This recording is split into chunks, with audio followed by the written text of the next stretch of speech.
when one works in the field of the Holocaust, which is what we do here, one of the things you have to be vigilant about is Nazi analogies.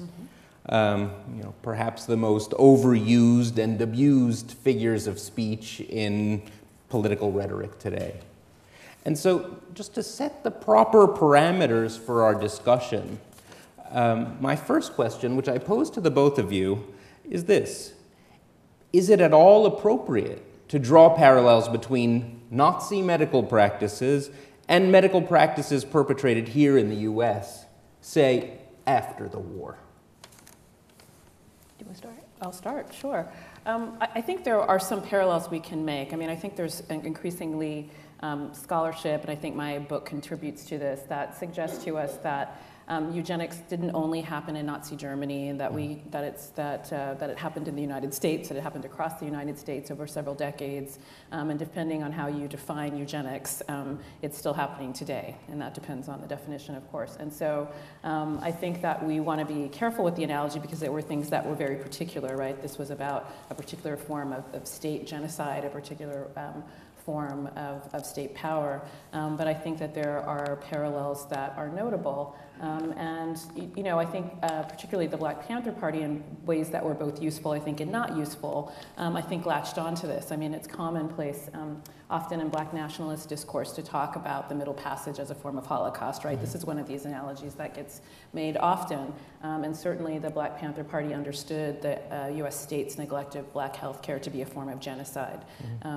And they laid claim both to, one could say, the Nazi analogy, right, but also laid claim to theories from the UN about sort of what genocide is in a kind of formal sense. So I think, there's some gray area, of course. Right. I want to respond thinking more about sort of the response in Nuremberg in particular.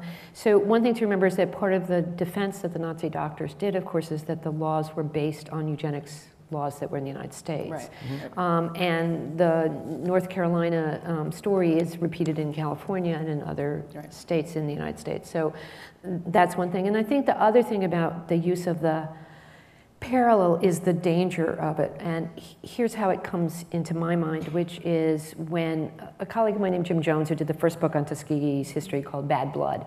And for me, the most telling sentence in Jim's book is when he interviews a physician named John Heller, who'd been involved in Tuskegee, and he said to them, for God's sakes, why didn't Nuremberg give you pause? And John Heller turns to Jim and looks at him like he's out of his mind, and he says to them, but they were Nazis. So the late wonderful bioethics scholar Jay Katz said that Nuremberg was seen as a code for barbarians. So the problem I think we face is, for me anyways, as a scholar both of Tuskegee and of Guatemala, the story in Guatemala is that it's too easy for the people who perpetuated Tuskegee or Guatemala to say, oh, but they were Nazis. And for people to look at what happened in Alabama or in Guatemala and say, oh, it was a different time, oh, they were racist. And I think that our task as scholars is to make people understand why the people involved in the cases here, at least for me as an American historian, to explain why they thought it was okay to do this. So even if they knew about what had happened in Guatemala, they could not connect to it. So I think the importance of the Holocaust is not the parallel or even the language itself, but the understanding of what it meant to be involved with the state and medicine, and to think that what you were doing was so important that those rules were made for barbarians or for someone else.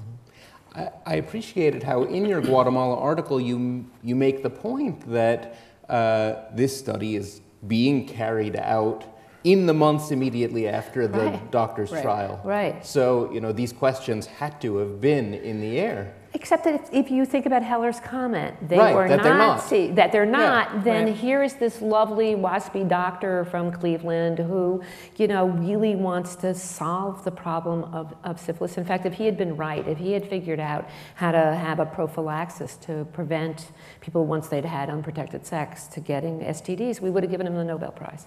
Right. Well, and I just want to add one other thing, of course, is that, the U.S. becomes part of these allies that go in and are the great peacemakers, right? But the U.S., of course, in the mid-war period and in the contemporary moment, is its own kind of racial state that operates with its own kind of racial inequality. And so there's a sort of profound sort of irony in casting the sort of the sort of Nazi period as this sort of stark distinction from the U.S., particularly with regard to African Americans and the mid-20th century.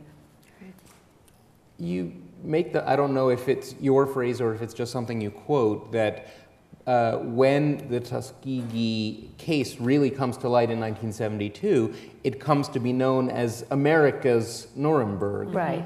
And I was quoting somebody else, actually, it's not mine. And so I guess what you're saying with that is that the ethical questions that Nuremberg, that the doctor's trial brought to the fore, perhaps weren't processed here until, decades later. Right. I mean, what happens, again, is if you think about Hellers, they were Nazis, quote. What happens is in 1966, a man named Edward Beecher, who is an anesthesiologist at Harvard, and when he writes this piece in the New England Journal in 1966, and he says, wait a minute, it's us. And here's this list of these studies that we're doing.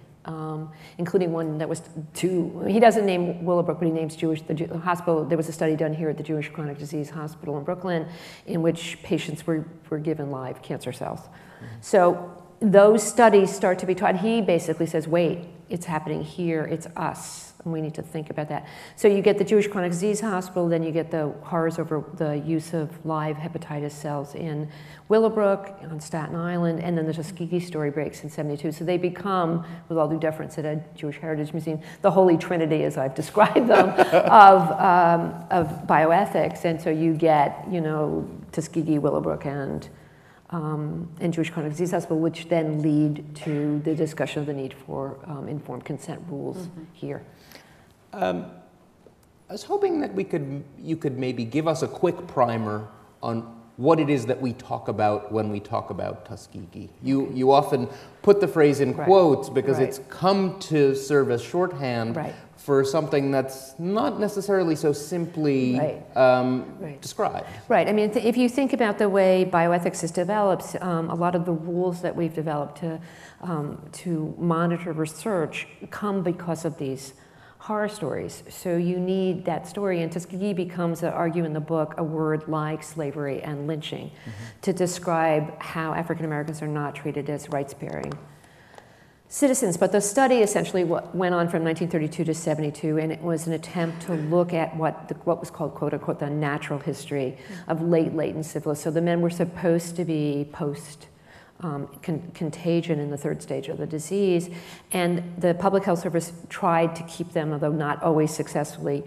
from treatment, and it followed them from 1932 when the treatments there were debates around the treatments and whether they were more harm than good, into the penicillin era in the 40s when penicillin would have made a difference, all the way through the civil rights era, which is, Tuskegee is 40 miles from Montgomery, where the bus boycott happens in the 50s. The first student killed in sort of the revolutionary moment of the black fight is killed in Tuskegee. So all of that stuff is, the Gamillion versus Lightfoot is this major case about gerrymandering that comes out of Tuskegee. So all that stuff is happening, and the study just keeps going. And until '72, when a young man who finally just gives the information about it to the press, so it comes out.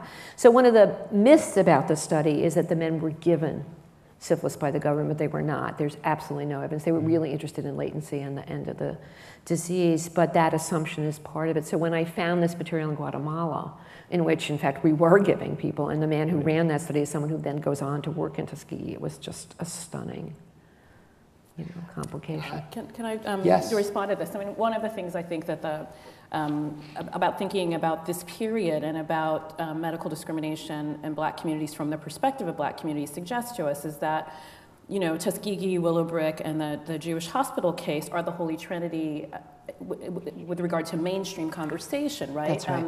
But when I talk to people about writing about the Black Panther Party, they say, oh, they were obviously responding to Tuskegee, when in fact, the Black Panther Party's health programs start well before Tuskegee, That's right? And so that Black communities understood for generations and for decades, right, that there were, that the state was going to neglect Black health care, that there were sort of efforts to protect people from, these sorts of medical mistreatment. And so I think that gives us another, maybe there was this holy trinity, that's a nice way of putting it in mainstream discourse, but it was also the case that well over the course of the 20th century and before, that Black communities, poor Black communities in particular, were trying to mobilize against medical discrimination as well, right? And so this was in the consciousness of people well before Heller's 72 article. Yeah, no, so I think that Tuskegee becomes this, what political scientists call a condensed symbol, right, where everything gets into it, but in fact it's not that. And what Alondra's writing about, I mean, if you think about some of the early NAACP work or Du Bois's work early work is all, at the beginning of the 20th century, is all on healthcare kinds of issues. So as Alondra says, and documents beautifully in her book, that sense of how long this has been an issue.